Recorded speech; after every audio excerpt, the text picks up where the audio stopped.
최근 북한의 행보가 국제사회의 이목을 집중시키고 있습니다. 지난해 무인기 사태로 한반도의 긴장감이 고조된 데 이어 얼마 전에는 남북을 잇는 도로를 폭파하는 충격적인 일까지 벌어졌는데요. 전 세계 외신은 한반도의 군사적 긴장감이 6.25 이후 최고조에 달했다고 평가하고 있습니다. 하지만 김정은의 이런 돌발 행동은 중국을 당황시킬 수밖에 없었는데요. 중국은 이미 경주에서 한국과의 정상회담을 추진하고 있을 정도로 한국과의 관계를 회복시키고 싶어 하는데 하필 이 타이밍에 북한이 일방적으로 가만히 있던 한국을 건드린 상황이기 때문입니다. 잇따른 북한의 돌발 행동에 질려버린 중국은 자기는 빠지겠다며 북한을 손절하려는 수순을 밟고 있고, 중국의 손절에 당황한 북한은 급하게 러시아로 찾아가 자기 좀 살려달라면서 구걸하고 있는 상황입니다. 푸틴에게 잘 보이겠다는 생각에 눈이 멀어버린 김정은은 결국 러시아의 우크라이나 침공에 북한군 1만 2천 명을 파병 보내는 정신 나간 짓까지 저지르고 마는데요. 멍청한 독재자에 의해 파병된 북한군은 격전지로 투입되며 사상자가 무려 90%에 달할 수 있다는 충격적인 전망까지 나오고 있는 상황입니다. 도대체 김정은의 의도는 무엇이고 어쩌다 상황이 이렇게까지 악화된 건지 함께 알아보러 가실까요? 첫 번째 사연입니다. 안녕하세요. 저는 조지 워싱턴 대학교 군사학과에서 30년 동안 교수로 일하고 있는 마이클 브라운이라고 합니다. 오늘은 제가 최근에 진행했던 수업에 대해 여러분께 들려드리고 싶어 이렇게 글을 작성했습니다. 이 수업은 바로 뜨거운 감자로 오르고 있는 현재 한반도 정세에 대한 것이었습니다. 수업을 하고 있는데 학생들이 점점 지루해하는 것 같아 저는 학생들에게 최근 한국과 북한 사이의 긴장이 급격히 고조된 사건에 대해 언급했습니다. 북한 측에서 주장하길 한국이 무인기를 평양 상공으로 날렸다는 것이었죠. 이 사건으로 인해 한반도의 위기가 고조되고 있다고 설명했습니다.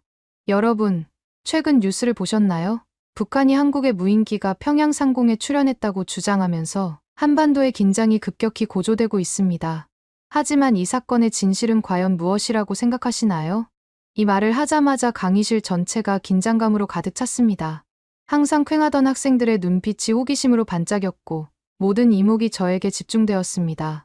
몇몇 학생들은 펜을 손에 쥐고 노트에 열심히 무언가를 적어내려가기 시작했고, 다른 학생들은 고개를 약간 기울인 채 제 말을 놓치지 않으려는 듯 귀를 기울이고 있었습니다. 저는 이 순간을 즐기며 목소리에 더욱 힘을 실어 계속해서 말을 이어갔습니다. 많은 전문가들은 이 무인기 사건이 북한의 자작극일 가능성이 높다고 보고 있습니다. 왜 그럴까요? 그 이유는 북한의 내부 상황과 밀접한 관련이 있습니다.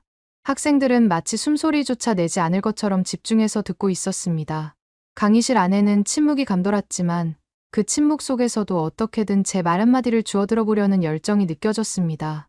몇몇 학생들의 눈빛에서는 의문과 궁금증이 깃들어 있었고, 또 다른 학생들의 표정에서는 새로운 통찰을 얻은 듯한 깨달음이 엿보였습니다. 이런 학생들의 반응을 보며 저는 더욱 열정적으로 설명을 이어갔습니다. 저는 학생들에게 북한의 현재 상황에 대해 설명했습니다. 심각한 경제난과 식량난, 코로나19로 인한 국경 봉쇄, 자연재해, 국제사회의 제재 등으로 인해 북한 주민들의 삶이 매우 어려워졌다는 점을 강조했죠. 이야기를 하면서 저는 칠판에 간단한 도표를 그려가며 북한의 경제 상황을 시각화했습니다. 학생들의 눈은 제 손과 칠판을 오가며 바쁘게 움직였고, 몇몇 학생들은 고개를 끄덕이며 이해했다는 표시를 보냈습니다. 이런 상황에서 북한 정권이 가장 두려워하는 것이 무엇일까요? 바로 내부 결속력의 약화입니다. 그래서 그들은 외부의 위협을 과장하거나 심지어는 조작해서 주민들의 관심을 다른 곳으로 돌리려고 합니다. 이번 무인기 사건도 그런 맥락에서 이해할 수 있습니다. 이 말을 하자 몇몇 학생들의 표정이 변했습니다. 어떤 학생들은 놀란 듯한 표정을 지었고, 또 다른 학생들은 잘 이해가 안 가는 듯 깊은 생각에 잠긴 듯 했습니다. 강의실 곳곳에서 작은 소곤거림이 들렸고, 저는 학생들이 이 정보를 소화하는데 잠시 시간이 필요하다고 판단했습니다. 잠시 말을 멈추고 물을 한 모금 마신 후 저는 다시 이야기를 이어갔습니다. 그런데 왜 하필 이 시기에 이런 자작극을 벌였을까요? 그 이유는 바로 최근 한국에서 국군의 날에 공개한 현무5 미사일 때문입니다. 현무5는 한국이 최근 개발에 성공한 초대형 탄도미사일로 그 위력이 어마어마합니다.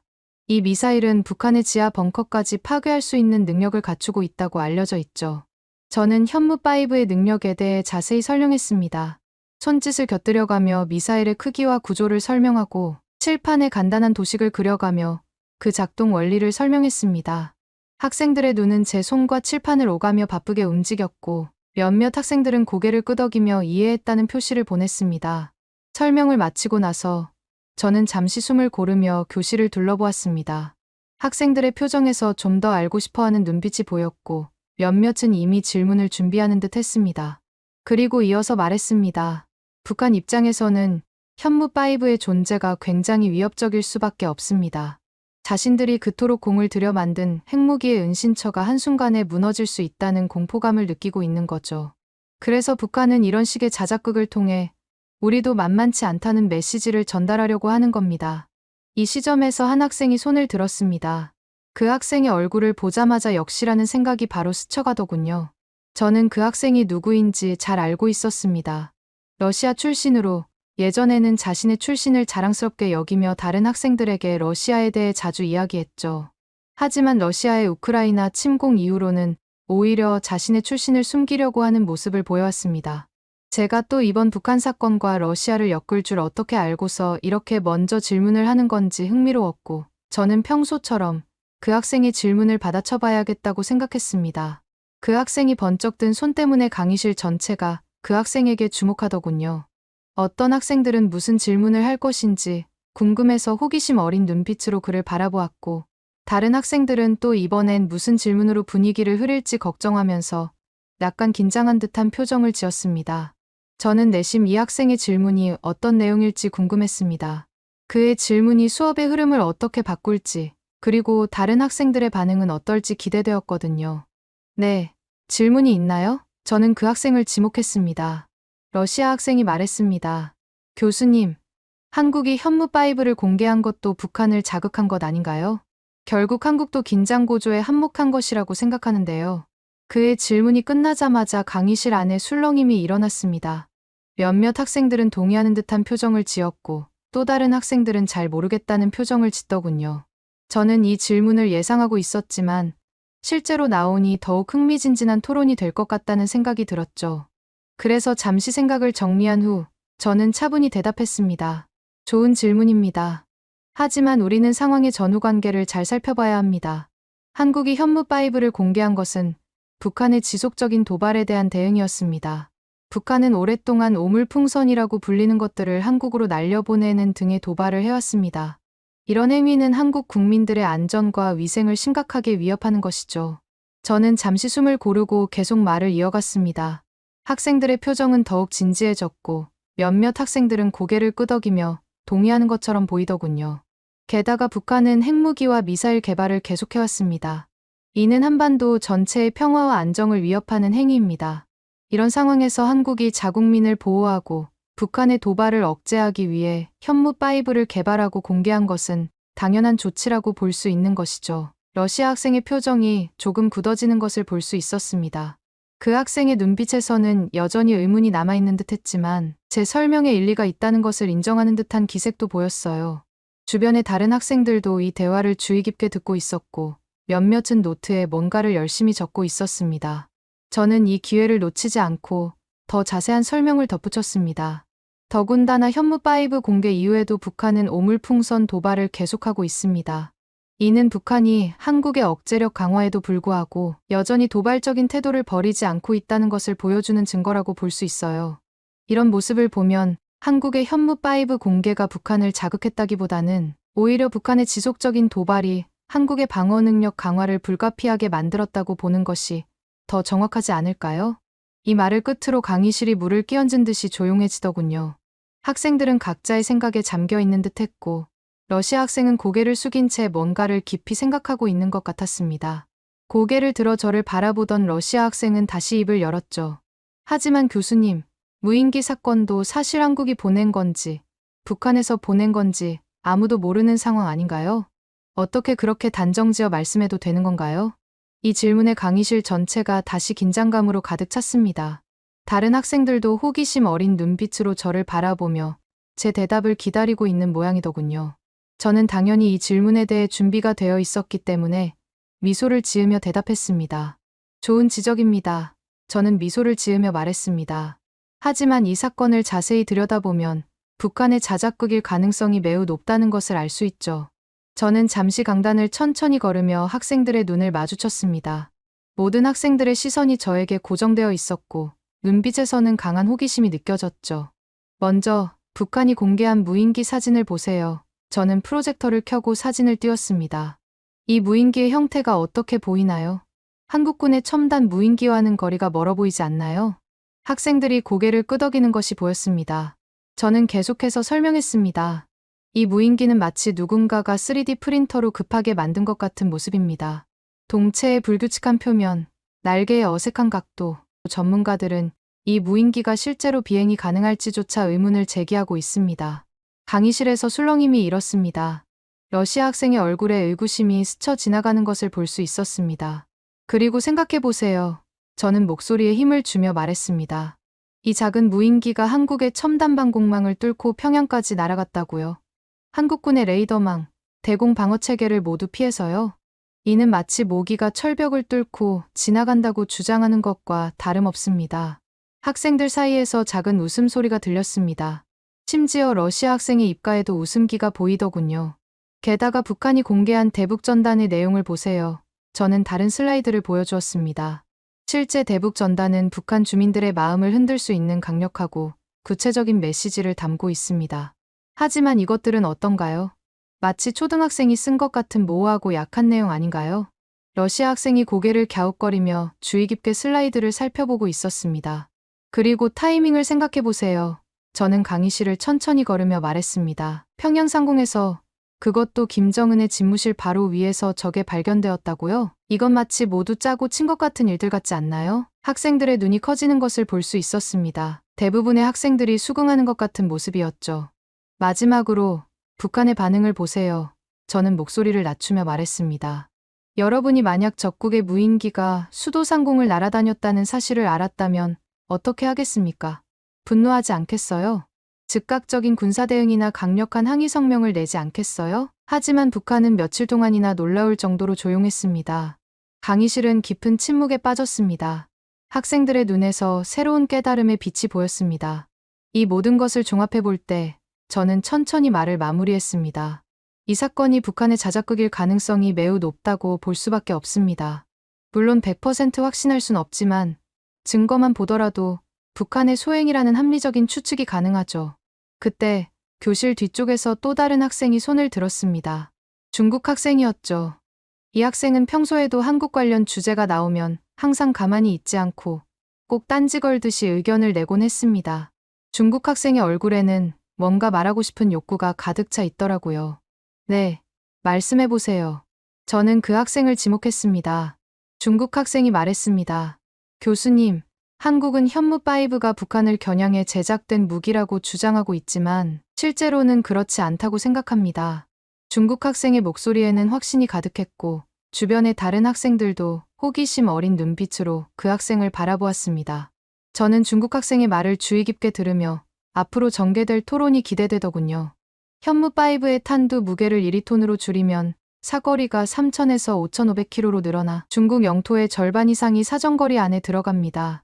북한을 타격하려면 900km 정도면 충분한데 이렇게 긴 사정거리의 미사일을 만든 것은 사실상 중국과 러시아를 겨냥한 것 아닌가요? 강의실 내부가 술렁이기 시작했습니다. 몇몇 학생들은 동의하는 듯한 표정을 지었고 또 다른 학생들은 의문스러운 표정을 지었습니다. 중국 학생은 잠시 숨을 고르고 계속 말을 이어갔습니다. 오히려 한국이 이런 무기를 개발하고 공개함으로써 한반도의 군사적 긴장을 높이고 있는 것 아닌가요? 이건 중국 입장에서도 굉장히 불쾌한 사안입니다. 그의 말이 끝나자 강의실은 다시 한번 긴장감으로 가득 찼습니다. 모든 눈이 저를 향했고 학생들은 제 답변을 기다리고 있었습니다. 이 질문 역시 저는 예상하고 있었습니다. 그래서 잠시 생각을 정리한 후 대답했죠. 학생의 관점도 이해합니다. 하지만 우리는 한국의 입장에서 생각해 볼 필요가 있습니다. 저는 천천히 강단을 걸으며 말했습니다. 한국은 지금 여러 방면에서 심각한 위협에 직면해 있습니다. 저는 잠시 멈추고 중국 학생을 바라보았습니다. 찔리는 게 있는 모양인지 괜히 긴장하고 있더군요. 먼저 북한의 핵 위협은 말할 것도 없죠. 하지만 그게 전부가 아닙니다. 중국으로부터의 위협도 만만치 않으니까요. 이때 중국 학생의 눈이 커졌지만 저는 개의치 않고 계속해서 설명했습니다. 틈만 나면 한국의 해양 주권을 위협하는 불법 어선 문제는 빙산의 일각에 불과합니다. 중국은 사드 배치 문제로 한국에 경제 보복을 가했고 한알령을 통해 문화 콘텐츠 수출을 제한했죠. 심지어 역사마저 왜곡하고 있습니다. 동북공정을 통해 고구려와 발해를 중국 역사로 편입시키려 하고 있어요. 강의실 전체가 숨죽인 채 듣고 있었습니다. 중국 학생의 얼굴이 점점 붉어지는 것이 보이더군요. 더 나아가 김치, 한복과 같은 한국의 전통 문화를 중국 것이라고 주장하기도 합니다. 이런 문화적 강탈은 한국과의 정체성을 위협하는 심각한 문제라고 볼 수 있죠. 중국 학생이 고개를 숙이기 시작했습니다. 중국 학생의 표정에서 부끄러움이 잘 드러나 있었죠. 이런 상황에서 한국이 할 수 있는 선택은 무엇일까요? 바로 현무5와 같은 재래식 무기를 개발하는 것입니다. 이는 단순히 북한만을 겨냥한 것이 아닙니다. 복잡한 동아시아 정세 속에서 자국을 지키기 위한 불가피한 선택인 거죠. 저는 잠시 멈추고 학생들의 반응을 살폈습니다. 중국 학생은 여전히 고개를 들지 못하고 있었고, 다른 학생들은 심각한 표정으로 듣고 있었습니다. 여러분, 생각해 보세요. 만약 여러분의 나라가 이런 상황에 처해 있다면 어떻게 하시겠습니까? 자국민을 보호하기 위해 아무것도 하지 않고 가만히 있겠습니까? 누군가가 당신의 집마당에 돌을 던지고 당신의 역사를 부정하고 당신의 문화를 빼앗으려 한다면 바보도 아니고 그냥 가만히 있을 수 있나요? 한국은 자국을 지키기 위해 할 수 있는 최선을 다하고 있는 것뿐입니다. 이는 어느 누구도 비난할 수 없는 정당한 행위입니다. 강의실 전체가 숨죽인 채 제 말을 듣고 있었습니다. 중국 학생의 표정이 점점 더 복잡해지는 것이 보이더군요. 게다가 한국은 현무5를 먼저 사용할 의도가 전혀 없습니다. 이 무기의 목적은 순수하게 방어적이거든요. 북한이 핵도발을 시도하거나 한국 영토에 피해를 줄 경우 한국은 김정은의 집무실과 지하벙커를 언제든지 타격할 수 있다는 메시지를 전달하는 것뿐입니다. 이를 통해 북한의 어떠한 물리적 도발도 억제하고 결과적으로 한반도의 평화를 지키는 역할을 하고 있는 것입니다. 제 설명을 들은 중국 학생은 어쩔 수 없이 수긍하는 듯했지만 곧바로 다른 질문을 던졌습니다. 하긴 한국은 방어적일 수밖에 없는 게 애초에 미국 없으면 북한도 이기지 못하는 나라 아닌가요? 이 질문을 들은 저는 너무 어이가 없어서 잠시 웃음을 지었습니다. 그리고 차분히 대답했죠. 학생, 세상이 어떻게 돌아가고 있는지 잘 모르는 것 같군요. 최근 트럼프 전 대통령이 다시 한번 한국의 방위 분담금을 올려야 한다고 말한 것 들어보셨나요? 그것과 한국의 군사력이 무슨 상관인지 이해가 안 간다는 학생들의 표정이 궁금증으로 가득 찼습니다. 저는 계속해서 설명했습니다. 트럼프는 한국을 실제로 머니머신이라고 불렀습니다. 이는 미국 내에서 한국이 이미 강대국으로 인식되고 있다는 증거라고 볼 수 있죠. 실제로 미국 입장에서는 한국을 굳이 지켜줘야 할 필요성을 느끼지 못할 정도입니다. 이런 나라가 어떻게 북한에 밀릴 수 있겠습니까? 중국 학생의 표정이 점점 더 굳어가는 것이 보였습니다. 저는 더욱 자세한 설명을 이어갔습니다. 현실성을 말씀드리자면 한국의 국방력은 세계 5위 수준입니다. 반면 북한은 얼마 전까지만 해도 34위였는데 지금은 36위로 더 떨어졌죠. 이런 상황에서 북한이 실제로 한국과 전쟁을 벌인다고 해도 오래 버티기 힘들 겁니다. 저는 잠시 숨을 고르고 더 자세한 설명을 시작했습니다. 먼저 경제력 차이를 봅시다. 한국의 GDP는 북한의 약 50배에 달합니다. 이는 전쟁 수행 능력에 엄청난 차이를 만듭니다. 한국은 첨단 무기를 지속적으로 구매하고 개발할 수 있지만 북한은 그렇지 못하죠.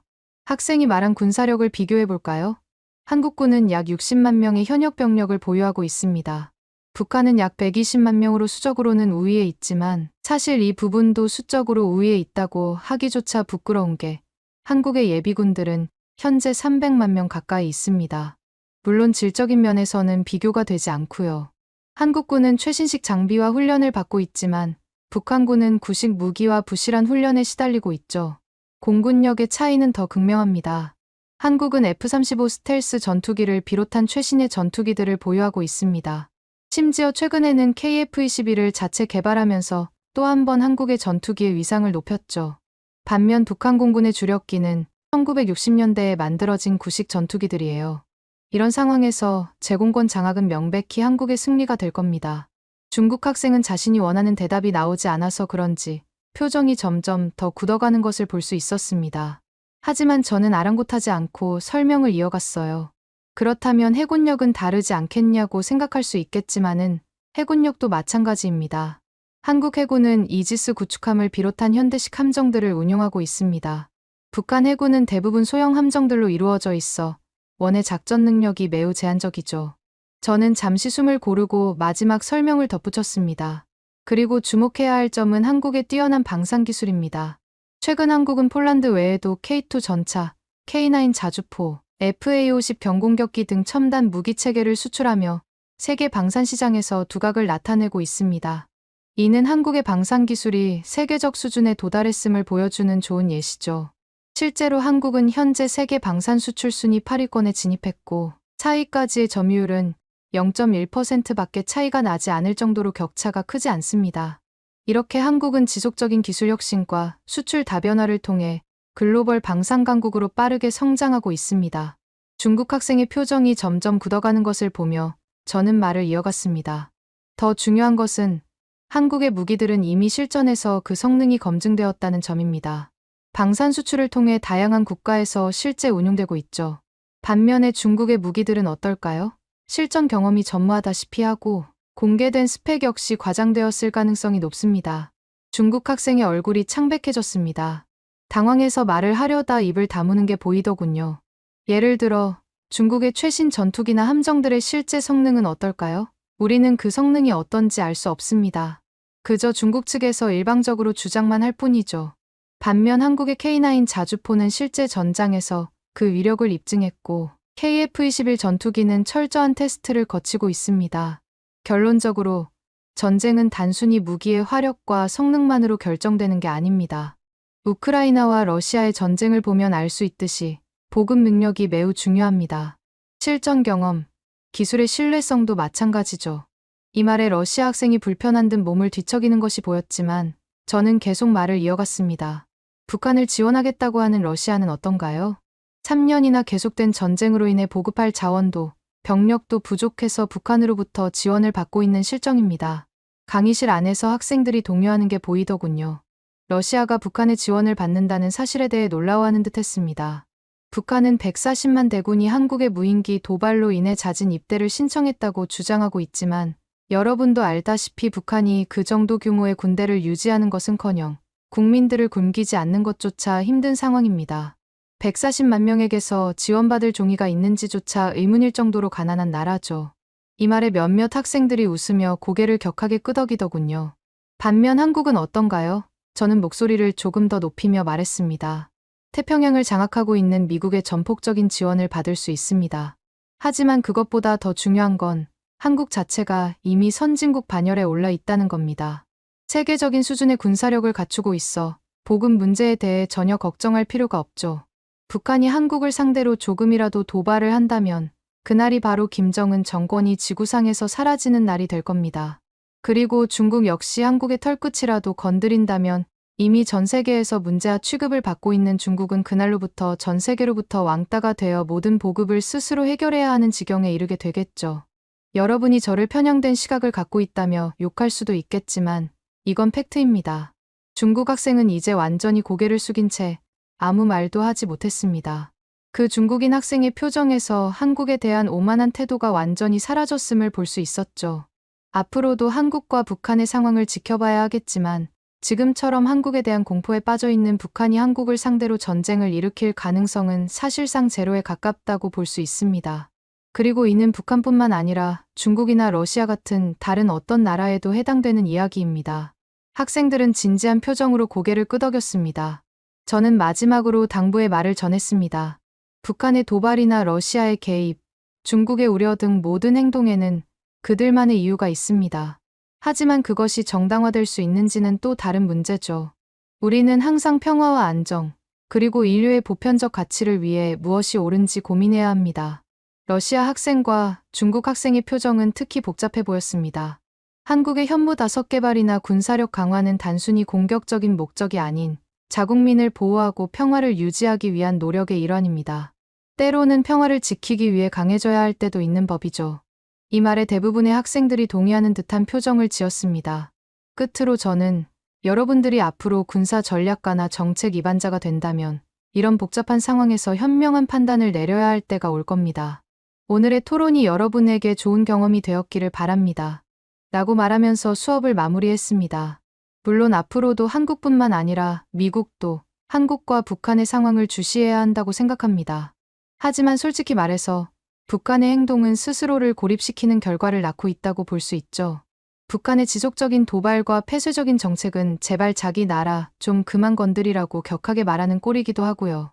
북한이 선택한 이런 고립주의적 노선이 과연 그들의 국가 발전에 도움이 되는 선택이라고 생각하지는 않지만 경제 제재, 국제사회와의 단절, 그리고 자국민의 고통 등을 감수하면서까지 현재의 정책을 고수하는 것이 북한에게 어떤 이익을 가져다 주는지 의문입니다.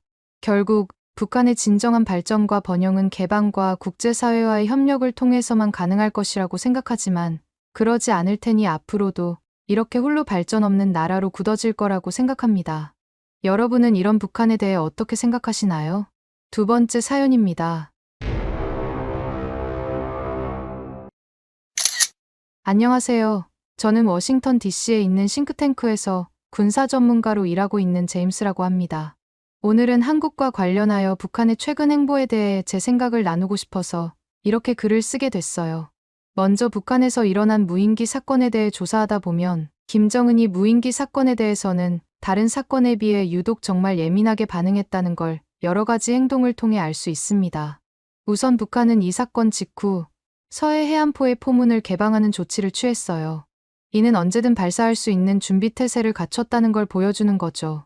실제로 북한 국방성 대변인은 완전 무장된 8개 포병여단 사격대기태세 전환을 포함해 국경선 부근의 포병연합부대들과 중요 화력 임무가 부과된 부대들의 완전 사격준비 태세를 갖추는 데에 대한 총참모부 작전 예비 지시가 하달됐다고 발표했어요.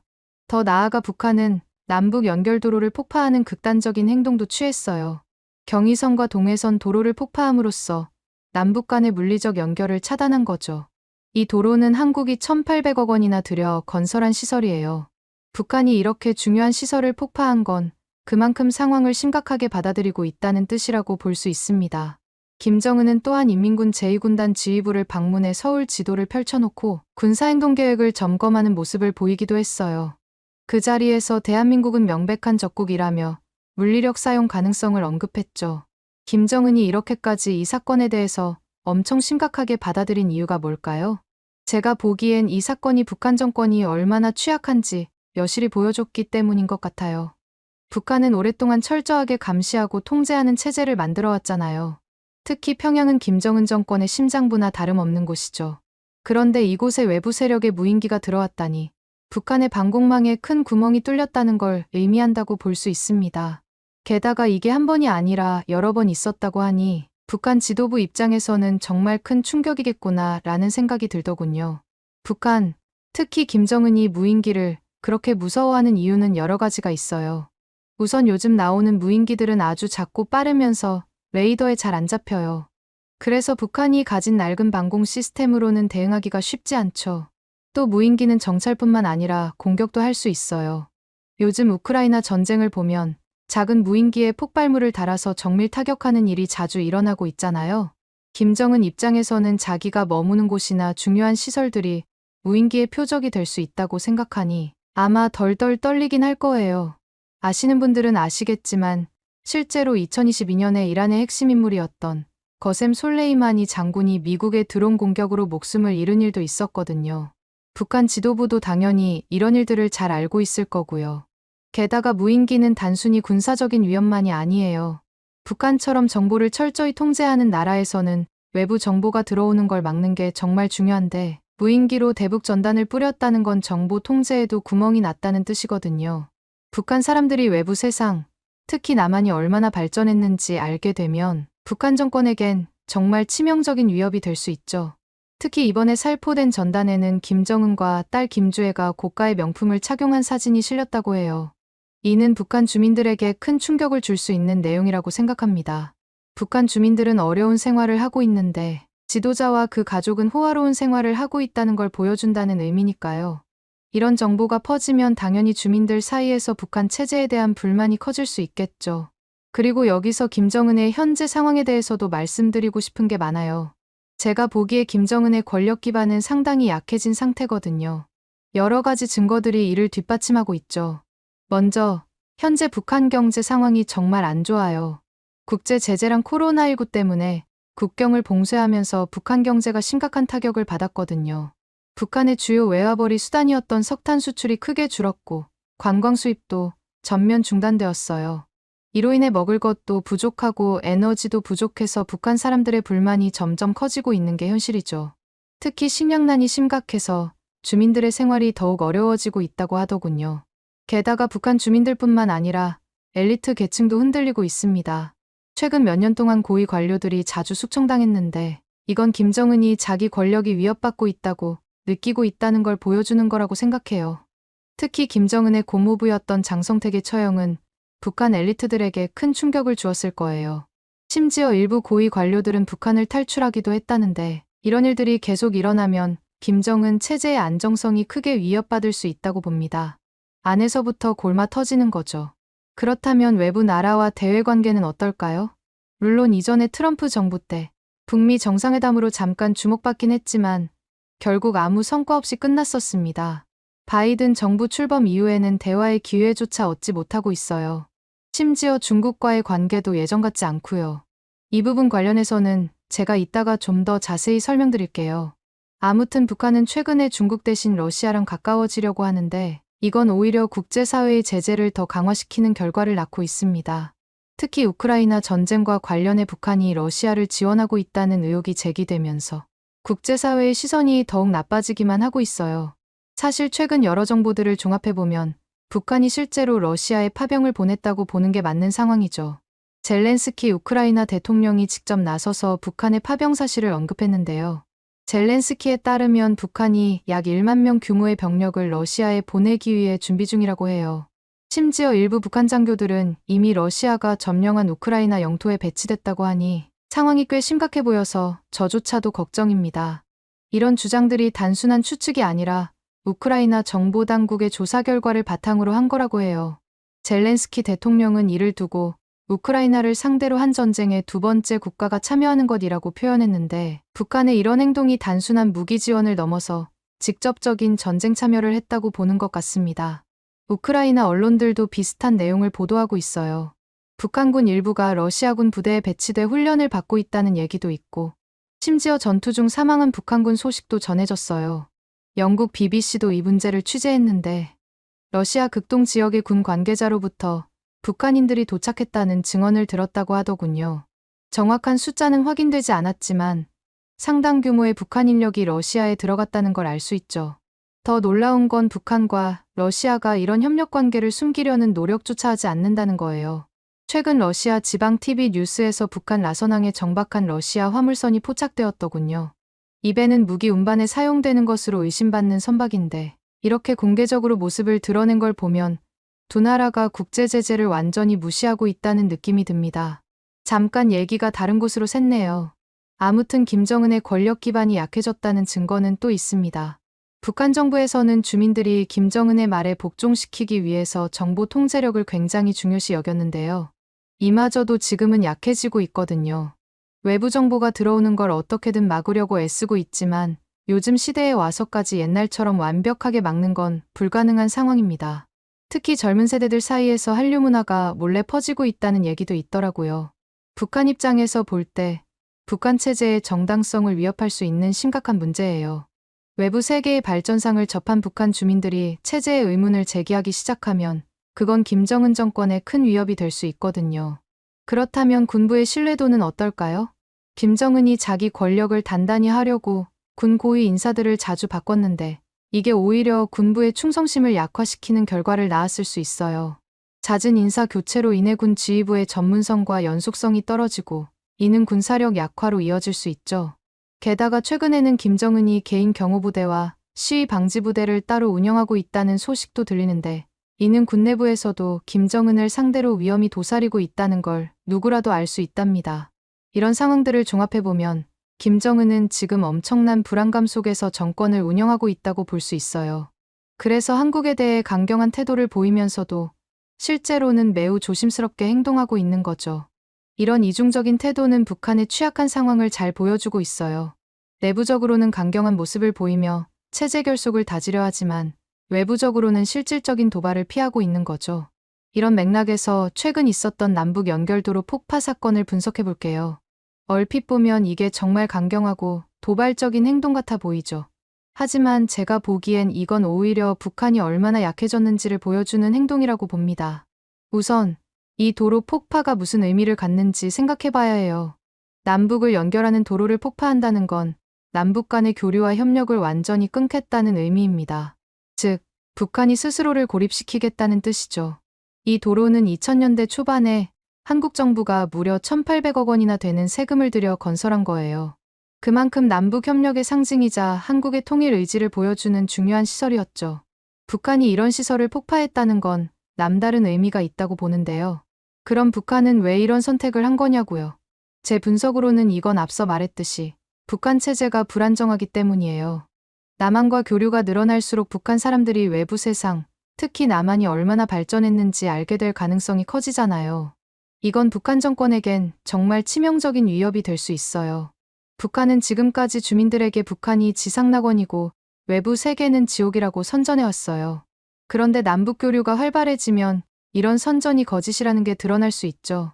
실제로 개성공단이 운영될 때 북한 노동자들이 남한 기업인들과 접촉하면서 외부 세계에 대한 인식이 많이 바뀌었다고 해요. 또 이 도로 폭파를 보고 북한이 전쟁을 준비하고 있다고 생각할 수도 있겠죠. 하지만 저는 오히려 그 반대라고 봐요. 왜냐하면 만약 북한이 정말로 남침을 계획하고 있다면 이 도로를 그대로 두는 게 전략적으로 더 유리할 테니까요. 왜냐고요? 지구상의 역사를 거슬러 올라가 보면 침략하려는 나라는 상대방 영토로 들어가기 위한 도로나 다리를 부수지 않았어요. 오히려 그걸 이용해서 빨리 진군하려고 하죠. 그런데 북한은 스스로 이 진격로를 막아버린 거예요. 이것만 보더라도 북한이 남한을 침공할 생각이 전혀 없다는 걸 보여주는 증거라고 볼 수 있습니다. 실제로 북한은 과거에 서울에서 주유하고 부산까지 밀고 내려가겠다는 식의 허세 섞인 발언을 한 적이 있어요. 그런데 지금은 그런 진격로를 스스로 차단한 거죠. 그럼 이 도로 폭파의 진짜 목적은 뭘까요? 제가 보기에 이건 두 가지 메시지를 전하기 위한 거라고 생각합니다.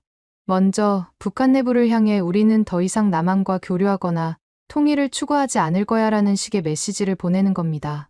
이렇게 해서 북한 사람들의 기대를 낮추고 지금의 어려운 상황을 받아들이게 만들려는 전략 같아 보여요. 안 그래도 최근 북한은 헌법을 개정해서 조국 통일 같은 표현을 삭제했는데 이 도로 폭파는 그런 헌법 개정의 연장선상에 있는 행동이라고 볼 수 있죠. 다음으로 외부를 향해 제발 우리를 건드리지 마라는 경고의 메시지라는 해석도 가능해 보입니다. 북한은 자기들의 체제를 위협할 수 있는 어떤 외부의 개입도 용납하지 않겠다는 뜻을 분명히 한 거죠. 이런 걸 보면 북한이 현재 체제를 어떻게든 유지하기 위해 총력을 다하고 있다는 사실을 볼 수 있습니다. 결국 이건 북한이 이른바 요새국가로 변하고 있다는 걸 보여주겠다는 의지로 봅니다. 외부와의 접촉을 최소화하고 내부 결속을 다지는데 주력하겠다는 뜻이죠. 여러분들도 이제 김정은 정권이 지금 얼마나 위기 상황에 처해 있는지를 보이시지 않나요? 하지만 이런 전략이 과연 오래 갈 수 있을까요? 21세기 세계화 시대에 완전히 고립되는 건 사실상 불가능하고 오히려 나라 발전에 걸림돌이 될 뿐이에요. 북한의 이런 행동은 결국 자기들의 발전 가능성을 스스로 막아버리는 결과를 낳게 되겠죠. 북한이 스스로를 고립시키면 경제 발전은 물론이고 기술 발전도 어려워질 거라고 봅니다. 물론 기존에도 발전과는 거리가 먼 나라이긴 했지만 말이에요.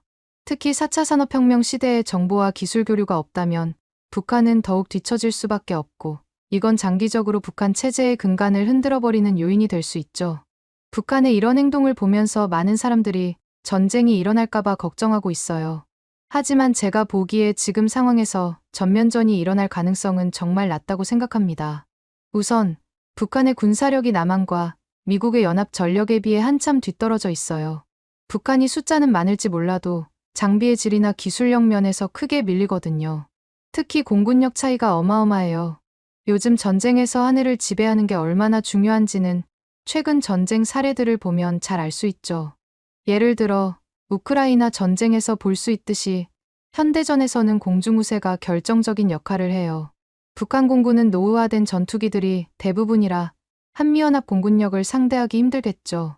게다가 북한의 경제 사정을 보시면요. 전쟁을 치를 만한 여력이 전혀 없어요. 평소에도 주민들 먹여 살리기 힘든 판에 전쟁은 꿈도 못 꾸죠. 전쟁을 하려면 어마어마한 물자와 자원이 필요한데 지금 북한은 평상시에도 주민들의 기본적인 생활조차 제대로 보장하지 못하잖아요. 내부 상황도 이 정도인데 국제사회의 반응은 오죽하겠어요? 만약 북한이 전쟁을 일으키면 유엔을 비롯한 국제사회가 즉각 강력하게 제재하고 개입할 것이고 그 영향으로 북한 정권이 바로 무너질 가능성이 높은 상황입니다. 그뿐만 아니라 특히 최근에는 북한 내부에서 고위 관료들의 동요가 감지되고 있다고 해요. 일부 관료들은 김정은의 정책에 의문을 제기하기 시작했다고 하니 이런 상황에서 전쟁을 시작하면 내부 분열이 가속화될 수 있습니다. 이런 이유들을 종합해보면 북한이 실제로 전쟁을 시작할 가능성은 아주 낮다고 볼 수 있습니다. 그뿐만 아니라 북한은 급격한 태도 변화를 보여주고 있는데요. 앞서 말씀드렸다시피 북한은 러시아에 파병을 보내기까지 하면서 러시아와의 군사동맹을 강력하게 만들고 중국에 대한 의존도를 낮추려고 하는 상황이거든요. 사실 북한의 이런 태도 변화는 국제 정세의 변화, 특히 중국의 태도 변화와 가장 밀접한 관련이 있어요. 예전에는 북한과 중국이 피로 맺어진 동맹 같은 관계였지만 최근엔 그 관계가 많이 무너졌거든요. 중국은 당연히 북한 편 아니었냐고요? 많은 사람들이 여전히 북한 뒤에는 중국이 있다고 생각하지만 이건 더 이상 사실이 아니에요. 중국은 점점 더 북한으로부터 거리를 두고 있거든요. 중국이 지금처럼 국제적 위상이 높지 않았던 시절에는 중국 입장에서 예전에는 북한을 완충지대로 둘 필요가 있었습니다. 하지만 지금은 경제적으로 세계 2위 수준에까지 오르다 보니 국제사회에서의 영향력도 크게 늘어났고 더 이상 북한이라는 골칫덩이 동생이 필요 없어진 거죠. 자세히 들여다봤을 때는 잘 모르겠지만 어쨌든 대외적으로 중국은 이제 글로벌 강대국으로서의 책임을 더 중요하게 여긴다고 주장하는 상황입니다. 또 북한의 핵개발이 중국에게도 위협이 되고 있어요. 북한의 핵실험장이 중국 국경과 아주 가깝다는 점, 그리고 핵개발 때문에 국제사회의 제재가 중국 경제에도 영향을 미친다는 점 등이 중국을 불편하게 만들고 있거든요. 실제로 북한의 핵실험 때마다 중국 접경 지역에서 지진이 감지되곤 했죠. 중국 입장에서 볼 때 북한이 가지고 있는 핵은 중국 주민들의 안전을 위협하는 요소일 뿐입니다. 그렇다 보니 오히려 중국은 북한보다 한반도가 안정되기를 바라고 있는 거고요. 북한이 도발적으로 행동해서 한반도 정세가 불안해지고 이로 인해 미국이 군사적으로 개입할 가능성이 높아지는 걸 중국은 원하지 않습니다. 특히 미국의 군사력이 한반도에 더 많이 배치된다면 중국 입장에선 자기 나라의 안보에 오히려 위협이 되는 골치 아픈 상황이 되겠죠. 경제적인 이해관계도 많이 변했어요. 예전에 비해 한국과 중국의 경제관계가 훨씬 더 중요해졌거든요. 중국 입장에서는 가난하고 아무것도 할 수 없는 북한보다 세계적으로 잘 나가고 있는 한국과의 관계가 경제적으로 훨씬 더 중요해진 거죠. 실제로 한중교역 규모는 북중교역의 수십 배에 달해요. 게다가 한국의 기술력은 중국 경제 발전에 큰 도움이 되고 있는 현실이고요. 이런 이유들 때문에 중국은 점점 더 북한으로부터 거리를 두고 있습니다. 최근 중국의 행동을 보면 이런 모습들을 확실히 알 수 있는데요. 특히 주목해야 하는 행동은 중국이 한국과의 관계 개선에 적극적으로 나서고 있다는 거예요. 최근 중국은 한국과 정상회담을 추진하고 있습니다. 심지어 한국의 경주에서 정상회담을 하고 싶어 한다는 소식도 들리고 있죠. 저는 굉장히 의미가 있다고 보는 이유가 경주는 한국의 옛 문화를 대표하는 도시잖아요. 여기서 정상회담을 하겠다는 건 한국의 옛 문화를 존중하면서 한국과의 관계를 정말 중요하게 여긴다고 말하는 것과 다름없다고 봅니다. 실제로 중국 외교부 대변인은 여러 차례 한국은 중국의 중요한 이웃이자 협력 파트너라고 강조했어요. 이것만 보더라도 중국이 한국과의 관계를 얼마나 중요하게 여기는지 보여주는 거라고 해석할 수 있죠. 이렇게 북한에게서 돌아서 버린 중국의 태도는 북한에게 큰 압박으로 작용하고 있어요. 특히 중국은 김정은이 계속해서 도발적인 행동을 하는 걸 거슬린다고 생각하는 상황입니다. 중국 입장에서는 북한의 도발 때문에 한국이 중국을 적대시하게 되는 상황을 원하지 않기 때문이죠. 상황이 이렇다 보니 북한은 정말 난처한 입장에 처해 있는데요. 이런 북한의 상황을 더욱 악화시키는 게 바로 중국의 경제적 압박이에요. 최근 중국이 취한 조치 중 가장 눈에 띄는 건 북한 노동자 10만 명을 본국으로 돌려보냈거든요. 북한 입장에서 이건 정말 큰 타격을 주는 조치입니다. 왜냐하면 북한에게 있어 해외 노동자를 보내는 건 주요한 외화벌이 수단 중 하나였거든요. 특히 중국에서 일하는 북한 노동자들은 북한 경제에 상당한 기여를 해왔어요. 그런데 중국이 이 사람들을 모두 돌려보냄으로써 북한의 주요 외화 수입원을 막아버린 겁니다. 저는 이 상황을 중국이 대놓고 북한에게 주제넘게 설치지 마라 는 강력한 경고를 보낸 것으로 해석했습니다. 북한이 이런 식으로 계속 도발적인 행동을 하면 더 강력한 경제적 제재를 가할 수 있다는 메시지를 전한 거죠. 그렇다 보니 북한 입장에서는 중국은 더 이상 안 되겠다 싶어서 이제 러시아에 의지하려고 하고 있지만 이건 장기적으로 봤을 때 좋은 선택이 아닌 걸로 보입니다. 러시아도 지금 우크라이나 전쟁 때문에 국제적으로 제재를 받고 있는 상황이거든요. 그렇다면 이렇게 고립된 북한의 미래는 어떻게 될까요?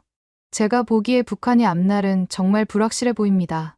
여러분들도 들으셨는지 모르겠지만 북한을 이끌고 있는 김정은은 고도비만, 생활습관, 수면장애, 가족력까지 겹치다 보니 2, 3년 내에 아주 높은 확률로 사망할 가능성이 높은 상황이거든요. 그렇게 김정은이 사망하게 되면 북한에서 2인자로 통하고 있는 동생 김여정이 사실상 김정은의 자리를 차지하게 될 텐데 문제는 아직 성인이 되지 않은 김정은의 자식들이 성인이 될 경우 김여정을 가만히 둘 것인가 하는 거죠. 반대로 김정은의 자식들을 김여정이 제거할 가능성도 높은 상황이고요.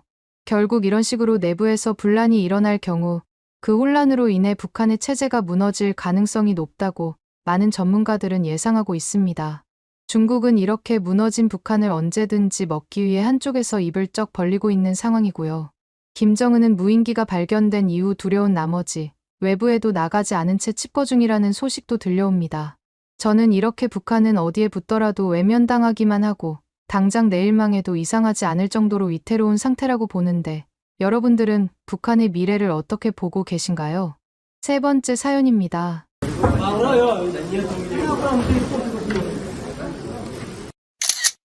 안녕하세요. 저는 군사 전문가로 활동하고 있는 에드워드라고 합니다. 벌써 군사 전문가로 활동한 지 10년이 되었네요.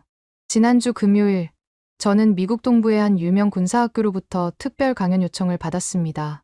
이 학교는 미 육군사관학교 웨스트포인트에 버금가는 명문으로 미래의 군 지도자들을 양성하는 곳입니다. 평소에도 저는 하버드, 예일 등 아이비리그 대학들과 여러 군사 교육기관에서 종종 강연을 하곤 했습니다. 하지만 이번에는 특별히 긴장되는 느낌이 들었어요. 강연장에는 500명 이상의 학생들이 모인다고 했고 현직 고위 장교들도 다수 참석한다는 소식을 들었거든요. 게다가 이번 강연 내용이 향후 미군의 전략 수립에 상당한 영향을 미칠 수 있다는 부담감도 있었습니다. 강연 당일, 저는 평소보다 2시간이나 일찍 일어나지더군요. 아무래도 긴장한 탓이겠죠. 일찍 일어난 김에 먼저 강의실에 가야겠다 싶어서 발걸음을 옮겼습니다. 머릿속으로는 계속 발표 내용을 정리하고 예상 질문에 대한 답변도 준비를 했고요. 강의실에 도착하고 자료를 훑어보며 머릿속으로 강연 내용을 정리하고 있을 때였습니다. 갑자기 문이 열리더니 누군가 들어오더군요. 저는 고개를 들어 그 사람을 바라보았어요. 40대 초반으로 보이는 남성이었는데 어딘가 낯이 익었습니다. 짙은 갈색 머리에 날카로운 눈매, 그리고 단단해 보이는 체격이 인상적이었죠. 하지만 정확히 누구인지는 기억나지 않더군요. 저는 가볍게 고개를 끄덕이며 인사를 건넸고 그 중년 남성은 미소로 화답했습니다. 그의 미소는 친근해 보였지만 어딘가 경계하는 듯한 느낌도 들었죠. 그런 탓인지 그 사람은 대기실 구석에 있는 의자에 앉았고 서류 가방에서 노트북을 꺼내 열심히 무언가를 보기 시작하더군요. 저는 다시 강연 자료로 시선을 돌렸습니다. 하지만 그 사람이 누구인지 계속 신경 쓰이더군요. 잠시 후 진행요원이 다시 대기실로 들어왔어요. 진행요원은 저와 나중에 온 사람에게 강연 시 주의사항들을 설명해 주었습니다. 마이크 사용법, 프레젠테이션 리모컨 조작법, 그리고 질의응답 시간 관리 등에 대해 자세히 안내해 주었죠. 두 분 모두 45분씩 강연을 하시고 그 후 15분간 질의응답 시간이 있을 겁니다. 시간을 꼭 지켜주시기 바랍니다. 진행요원이 말했습니다.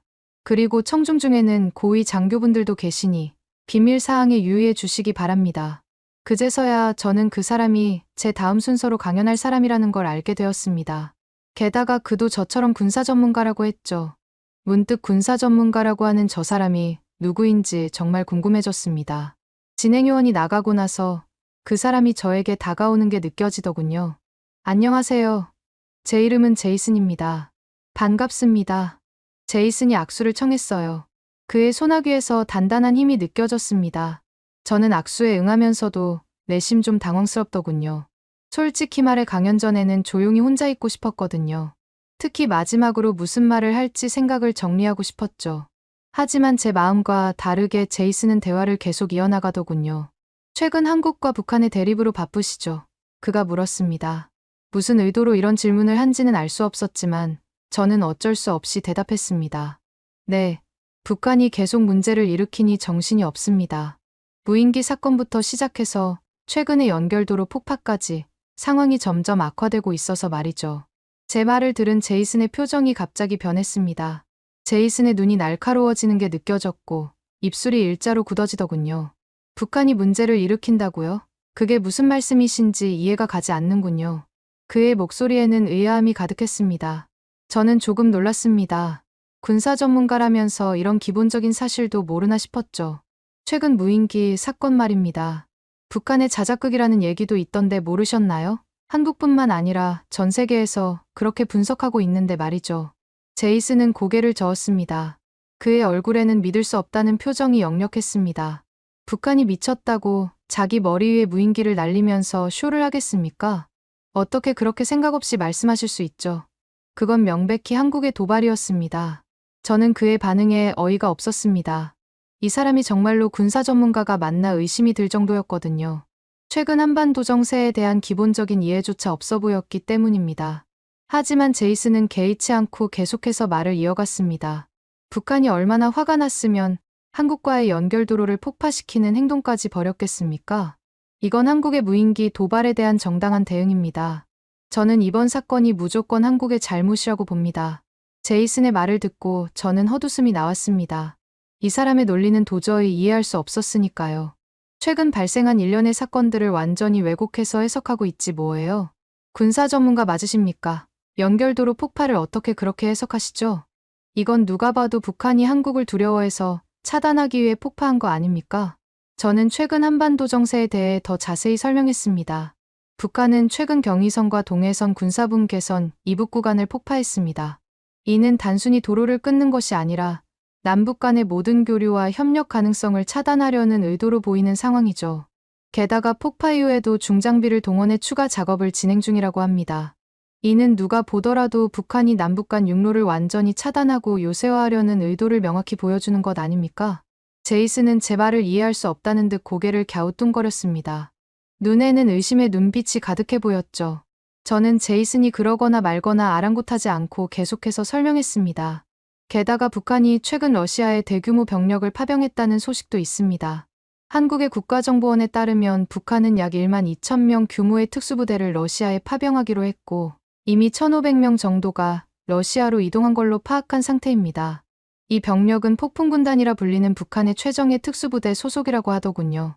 저는 잠시 숨을 고르고 계속해서 설명했습니다. 이런 상황에서 북한이 남북 연결도로를 폭파한 것은 여러 가지로 해석될 수 있다고 봅니다. 러시아에 대규모 병력을 보내면서 생긴 군사력의 공백을 메우기 위한 조치일 수도 있고, 혹은 이 틈을 타서 한국군이 북한을 침범할까봐 두려워서 취한 방어적 조치일 수도 있겠죠. 또한 이때다 싶어 북한 내부에서 한국으로 탈북하는 사람들을 막기 위한 조치일 가능성도 있을 거고요. 어떤 경우든 이는 북한의 내부 불안정성을 명확히 보여주는 증거라고 봅니다. 제 말을 들은 제이슨은 당황했는지 얼굴이 순간 붉어졌고 손가락으로 넥타이를 조금 느슨하게 풀었습니다. 이어서 제이슨은 잠시 말을 못 잇더니 이내 목소리를 가다듬고 말을 잇더군요. 제이슨은 여전히 자신의 주장을 굽히지 않더라고요. 오히려 눈빛이 더욱 강렬해졌고 목소리에는 확신이 가득했습니다. 하지만 이제 러시아와 북한이 군사적으로 협력하면서 판도가 바뀔 겁니다. 러시아의 군사력은 무시할 수 없는 수준이에요. 게다가 러시아는 북한에 첨단 무기 기술을 제공할 수 있습니다.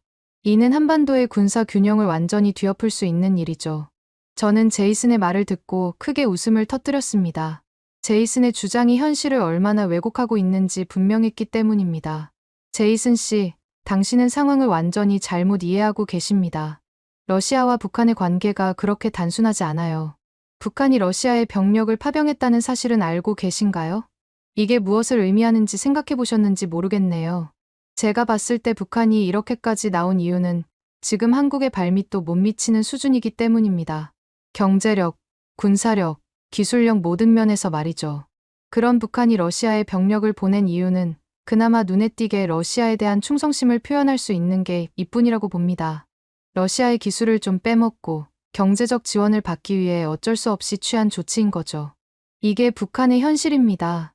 그뿐만 아니라 사실 북한은 지금 중국과의 관계가 틀어졌기 때문에 이런 극단적인 선택을 한 거예요.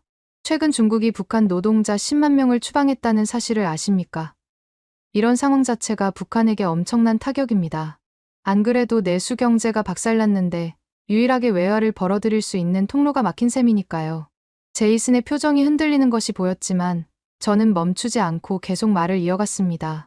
그런데 웃긴 게 뭔 줄 아십니까?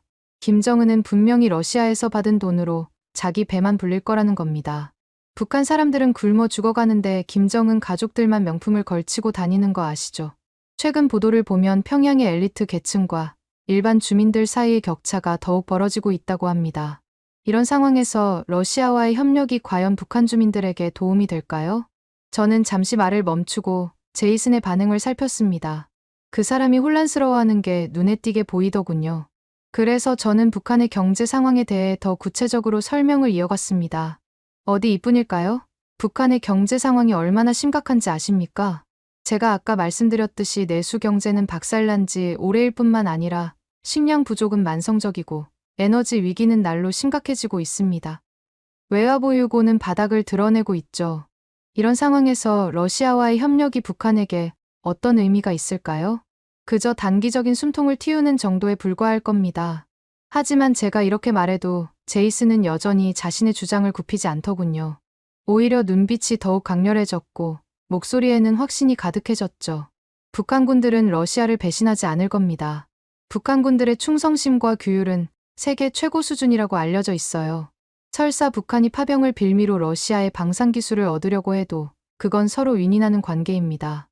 러시아는 병력을 얻고 북한은 기술을 얻는 거죠. 러시아의 방산기술을 북한이 전수받으면 한국은 북한의 털끝조차 건들지 못할 겁니다. 이게 한반도의 힘의 균형을 완전히 바꿀 수 있는 일이 아니고 뭐죠? 저는 제이슨의 말을 듣고 정말 어이가 없었습니다. 현실과 완전히 동떨어진 얘기를 하고 있었으니까요. 진심으로 그렇게 생각하세요? 그럼 북한 병력이 러시아에 가자마자 벌써 탈북 얘기가 나오고 있는 건 어떻게 설명하실 건가요?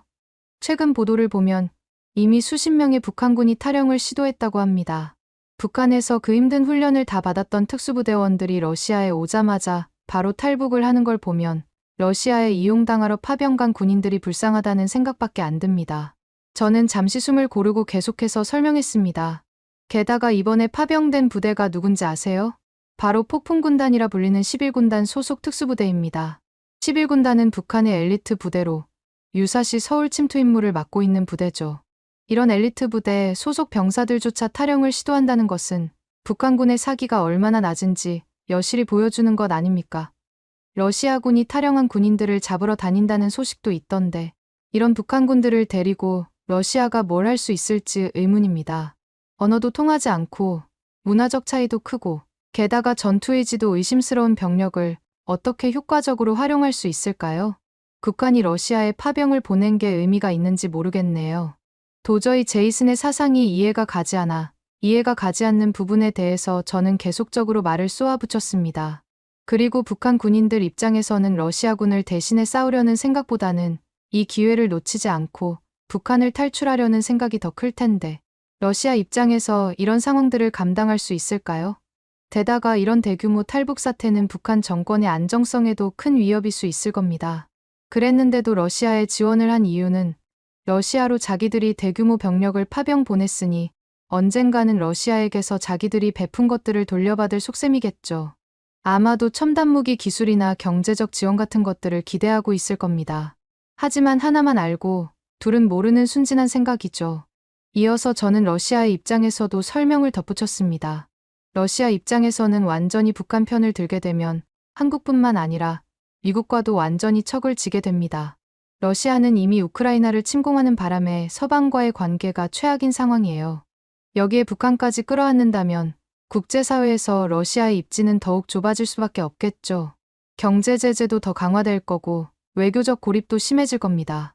저는 제이슨의 눈을 똑바로 바라보며 말을 이었습니다. 그렇게 되면 러시아의 미래는 불보듯 뻔할 텐데 왜 이런 멍청한 선택을 한 건지 이해가 안 됩니다. 제가 봤을 땐 푸틴이 오랫동안 전쟁을 치르다 보니 완전히 판단력을 상실한 것 같아요. 아무리 봐도 북한이 러시아에게 붙는 건 결과적으로 득이 없을 겁니다. 제 말을 듣던 제이슨의 표정이 점점 굳어갔습니다.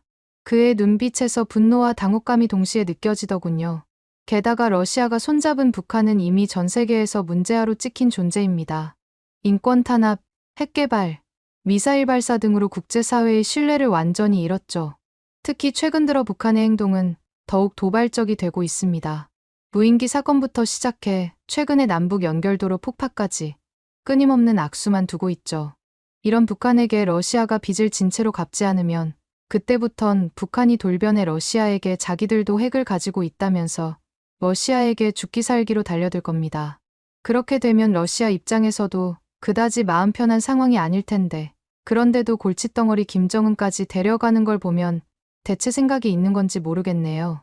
김정은은 예측 불가능한 지도자로 유명한데 이 사람이 어디로 어떻게 튈지 누가 알겠어요?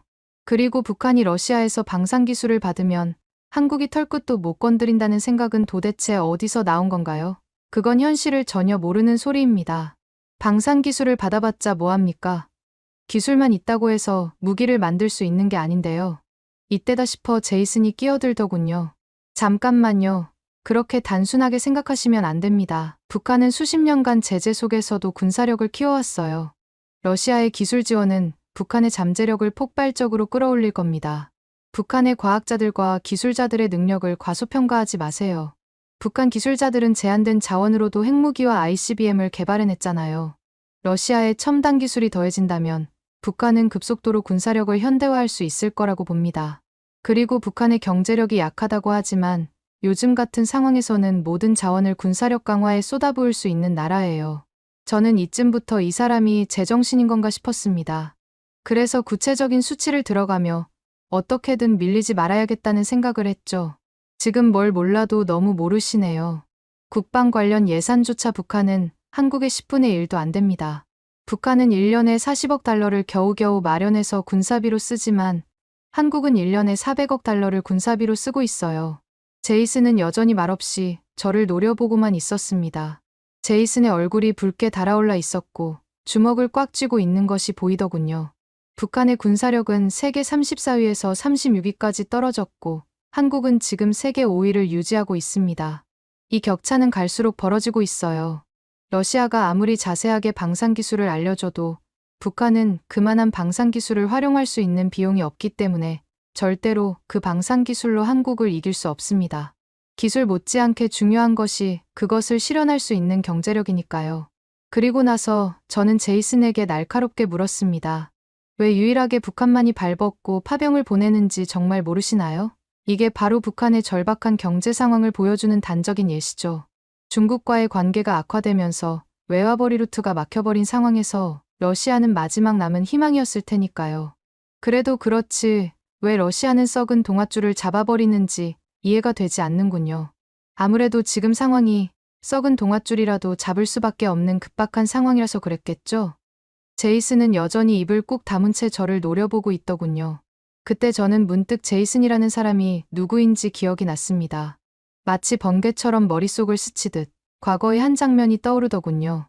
이전에 워싱턴 DC에서 열린 국제안보 컨퍼런스에 참석했을 때의 일이었습니다. 제 동료인 마이클 교수가 복도에서 저를 붙잡고 조용히 말했던 게 기억났습니다. 마이클 교수가 누군가를 가리키며 말했었죠. 저 사람 보이지? 제이슨이라고. 미국의 군사 전문가인데 출신은 러시아야. 그러니 나중에 마주치게 되면 절대 상대하지 마. 스트레스만 받게 될 게 뻔하거든.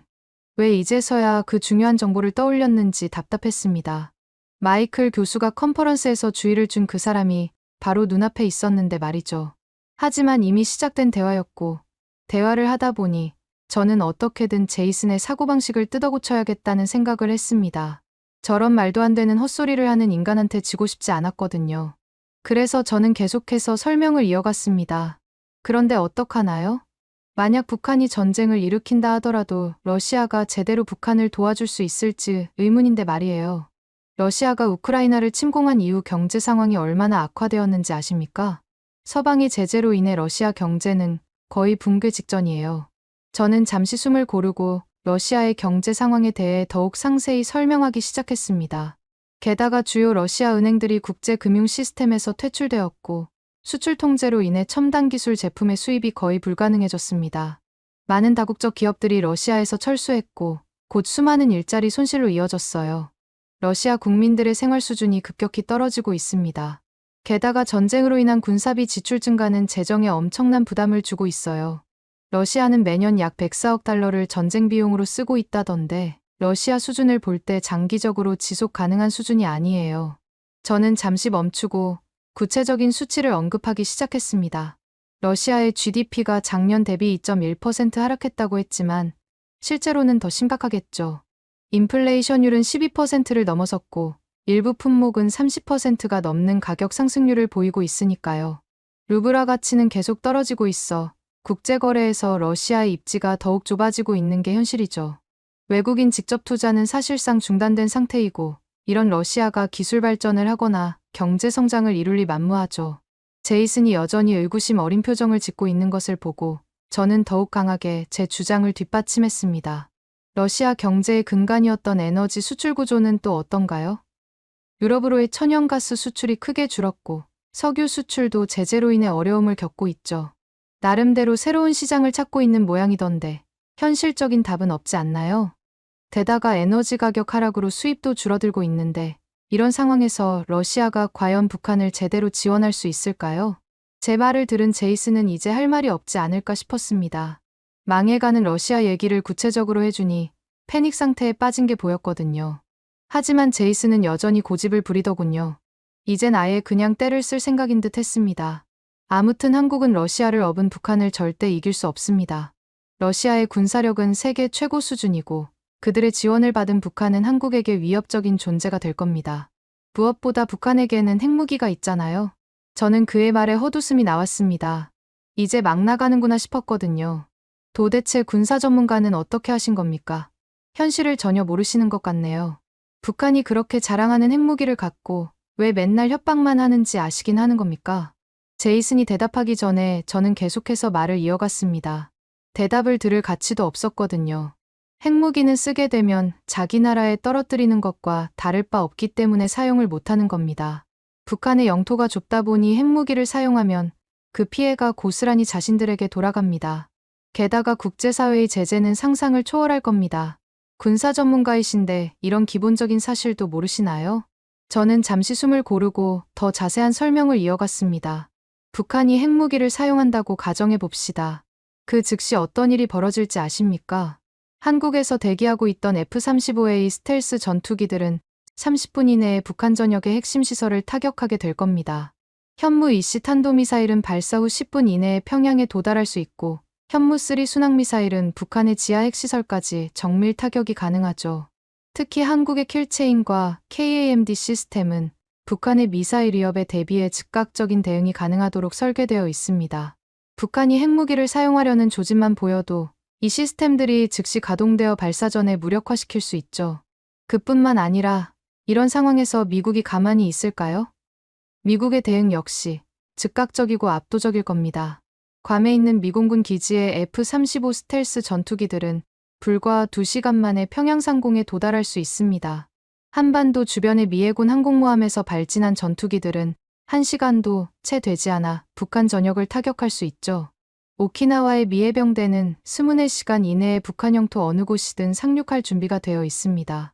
미국의 오하이오급 핵잠수함은 이미 동해 어딘가에서 북한을 겨냥하고 있을 거고 15분 이내에 언제든지 북한 전역을 초토화시킬 준비를 하고 있는 게 현실입니다. 김정은이 과연 이런 사실을 모를까요? 김정은이 핵무기 사용을 명령하는 순간 목숨이 날아가는 건 시간 문제입니다. 미국의 첨단 정찰 자산들은 이미 김정은의 위치를 24시간 추적하고 있을 거고 김정은이 숨을 만한 벙커의 위치도 모두 파악하고 있겠죠. 더구나 북한의 좁은 국토를 고려하면 핵무기 사용으로 인한 방사능 오염은 북한 전체를 황폐화시킬 겁니다. 평양에서 북중 국경까지의 거리가 불과 200km 정도라는 걸 생각해 보세요. 핵무기 한 발의 영향으로 전국토가 오염될 수 있다는 뜻입니다. 그쯤 되면 대면하던 중국마저도 이젠 북한을 포기하겠죠. 경제 제재는 말할 것도 없고 북한은 완전한 고립 상태에 빠지게 될 겁니다. 식량과 에너지 공급이 완전히 차단되면 북한 정권은 단 며칠도 버티지 못하겠죠. 결국 김정은에게 핵무기는 협박용 카드일 뿐입니다. 실제로 사용할 수 없는 그저 체제 유지를 위한 최후의 보루인 셈이죠. 그리고 김정은은 이 사실을 누구보다 잘 알고 있을 겁니다. 그래서 계속해서 위협만 할 뿐 실제 사용은 감히 상상도 못하는 겁니다. 저는 잠시 숨을 고르고 이제 왜 북한이 한국에 발끝도 못 미치는지에 대해서 설명을 시작했습니다. 최근 이스라엘과 하마스 전쟁을 보셨나요? 이스라엘군이 사용한 벙커버스터의 위력이 얼마나 대단했는지 아십니까? 가자지구의 지하터널망을 초토화시켰죠. 이런 무기의 위력을 본 독재자들은 잠을 못 이룰 겁니다. 역사적으로 봐도 독재자들의 운명이 어땠는지 아시죠? 사담 후세인은 지하 벙커에 숨어 있다. 결국 붙잡혔고, 카다피는 하수구에 숨어 있다. 처참한 최후를 맞았습니다. 빈라덴도 결국 은신처가 발각돼 제거됐죠. 아무리 깊이 숨어도 결국엔 찾아내는 게 현대 군사기술의 힘입니다. 그리고 최근 한국에서 공개한 현무5 보셨죠? 역대급 크기의 탄두를 장착한 초대형 벙커버스터 말입니다. 지금 김정은은 핵무기보다 현무5 같은 벙커버스터가 무서운 나머지 숨어서 벌벌 떨고 있을 겁니다. 현무5는 김정은이 아무리 깊은 지하벙커에 숨어 있어도 완전히 박살낼 수 있을 테니까요. 실제로 김정은이 불면증도 갖고 있다죠. 그런데 어떡하나요? 한국군은 이미 북한 지도부의 벙커 위치를 대부분 파악하고 있다고 하는데요. 그리고 나서 저는 마지막으로 결정타를 날렸습니다. 제 목소리에는 날카로움이 묻어났습니다. 그나저나 제이슨 씨, 제가 궁금한 게 있는데요. 당신이 그렇게 러시아와 북한을 옹호하는 이유가 뭡니까? 그 잘난 러시아에 왜 남아있지 않고 미국으로 망명 온 거죠? 정작 당신도 러시아의 실상을 잘 알고 있으면서 여기 와서 이런 허황된 소리를 하고 있는 거 아닙니까? 제이슨의 얼굴이 순간 창백해졌고 저는 계속해서 몰아붙였습니다. 푸틴의 독재 정권 아래에서 살 수 없어서 도망온 거 아닙니까? 그런데 여기 와서 북한과 러시아를 옹호하다니 정말 아이러니하군요. 그렇게 북한과 러시아를 대변할 거면 미국에서 군사 전문가를 하기보다는 다시 러시아로 돌아가는 것이 좋겠어요. 어떻게 생각하시나요? 제이슨은 말문이 막힌 듯 입을 벌렸다 다물었습니다. 저는 마지막으로 제이슨에게 하고 싶은 말을 했습니다. 당신이 여기서 하는 말 한마디 한마디가 얼마나 현실과 동떨어져 있는지 아십니까?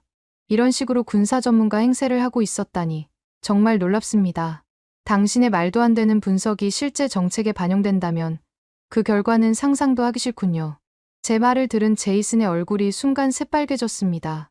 제이슨은 더 이상 아무 말도 하지 못한 채 자리에서 벌떡 일어나더군요.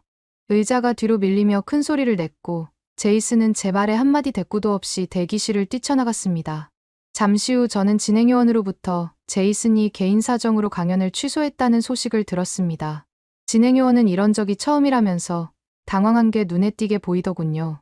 에드워드 강사님, 정말 죄송합니다. 갑작스러운 일이라 저희도 매우 당황스럽지만 혹시 강사님께서 제이슨 씨의 강연 시간까지 맡아주실 수 있으신가요?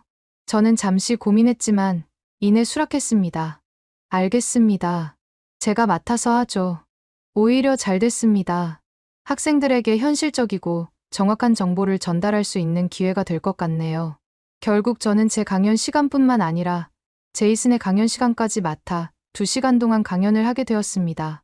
예상치 못한 상황이었지만 오히려 더 많은 내용을 학생들에게 전달할 수 있어서 나쁘지 않았습니다. 특히 제이슨의 말도 안 되는 강의를 막을 수 있어서 정말 뿌듯하더군요. 저와의 사건이 있고 얼마 지나지 않아 동료로부터 제이슨에 관한 소식을 들을 수 있었습니다. 바로 제이슨이 그동안 작성한 모든 논문과 저서를 재검토하기로 결정했다는 소식이었죠. 결국에는 제이슨의 학위 취득 과정까지 조사 대상이 되었다고 합니다.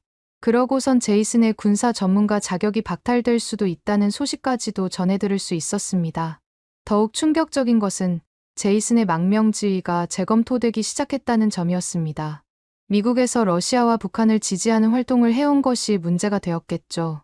결국 제이슨은 망명지휘를 잃고 러시아로 추방될 수도 있는 신세가 되었다던데 왜 저렇게 사나 싶기도 합니다. 그나저나 여러분은 이번 북한군의 파병에 대해 어떻게 생각하시나요? 오늘의 사연은 어떠셨나요?